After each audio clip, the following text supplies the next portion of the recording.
David, it's such a pleasure to welcome you. Pleasure to be here. It's not definitely an ordinary day for us. It's not often we get to speak to a Nobel winner. You know, STEM is such an important, discipline. There's a lot of emphasis being laid in K to 12 and then beyond that. I'm trying to see where you see the differentiate and how it could change. Well, I tend to see students who've already been filtered through many filters. For example, IIT students already, to get into the IIT is a severe filter, and then to go on from there to graduate school, where I would meet them, is another filter. So I see the cream of the crop. And as far as I can tell, the cream of the crop is as good as it's ever been. Nothing. To keep the competitive edge of US Yes. in the coming decades, you have to lay emphasis at the school level, K through 12.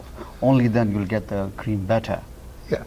In the coming years. So that's where I think the emphasis was. But moving beyond that, when you are already seeing the cream of the crop, and you just said that it doesn't get better than that. One thing is pure research. That's where you get the Nobels. The other thing is how do you then convert that into products and bringing it to the market? Because that's the ultimate test of market vitality. Yeah. It's a test of market vitality. So, I mean, one of the obvious points is that without the research in the basic sciences, you're not going to get new technology. You're going to get new applications of old ideas, old science. So there's no question that without new ideas, new science, new materials, new understanding, nothing truly new is going to happen. But going from that to applications, to technology, requires many other aspects, societal needs, and a healthy economy, a healthy method of transferring knowledge to application, which the United States is very good at, extremely good at.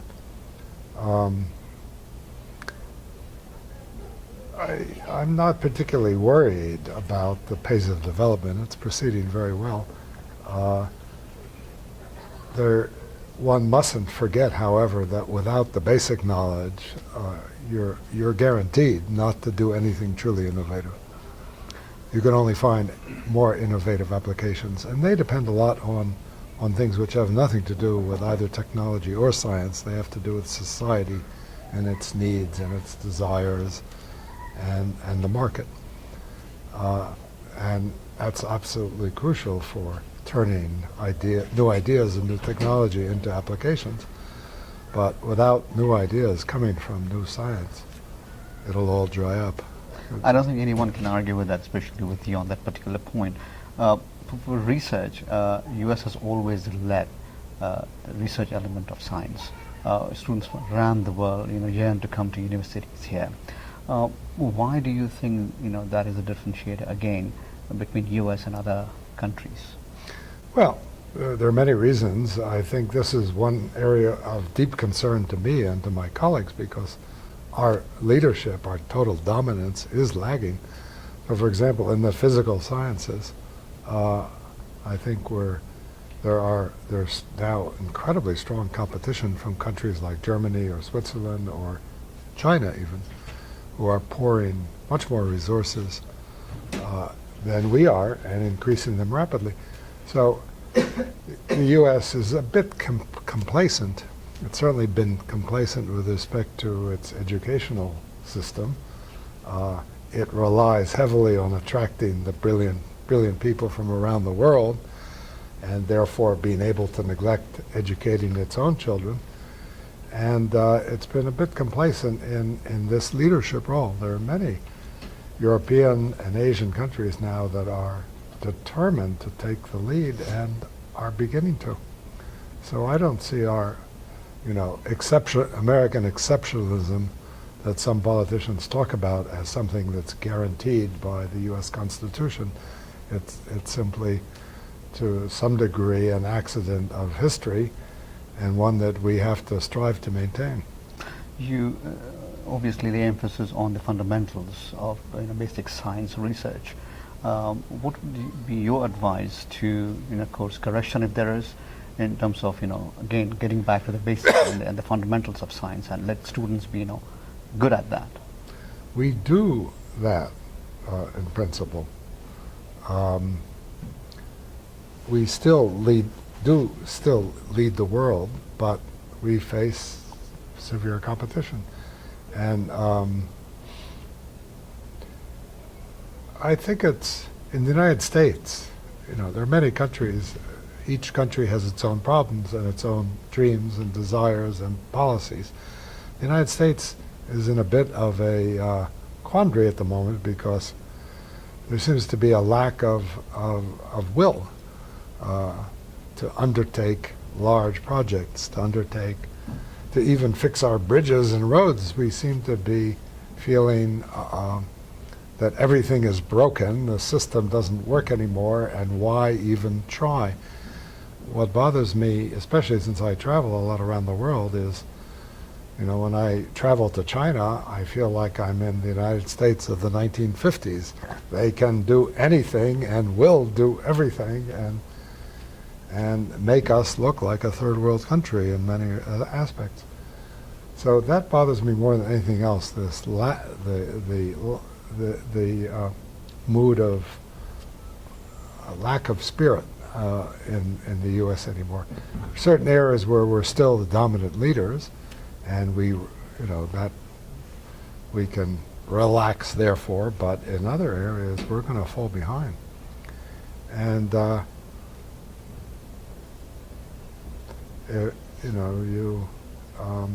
don't know how this is going to change. It's not just it is very little to do actually with the people who are working in applied science and basic science and technology. It more has to do with how our government is organized and our political system.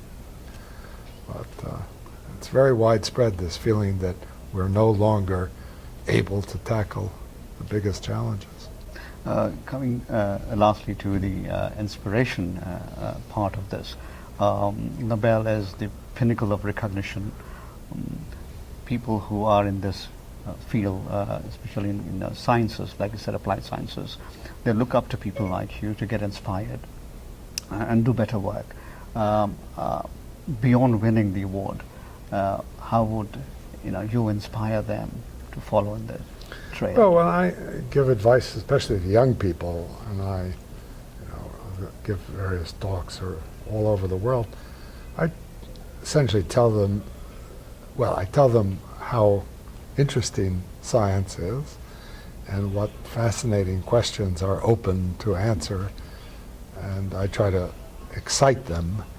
That's actually pretty easy because young people are enormously curious and excited by either discovering new facts about nature or applying new knowledge that comes from that research.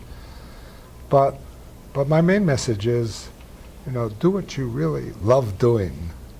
Follow your passion, because most of life is not, getting prizes. That's nice when it happens, or making momentous discoveries. That's also nice when it happens.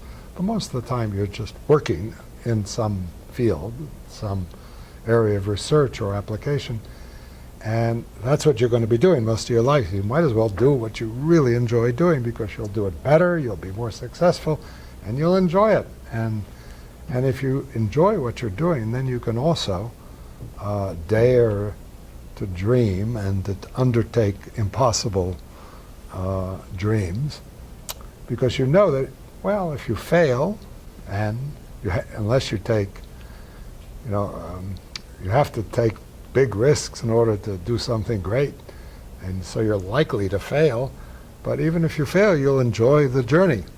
So do what you really are passionate about and love doing, and you'll have a happy life. All right. Thank you so much again. Really a pleasure. Pleasure.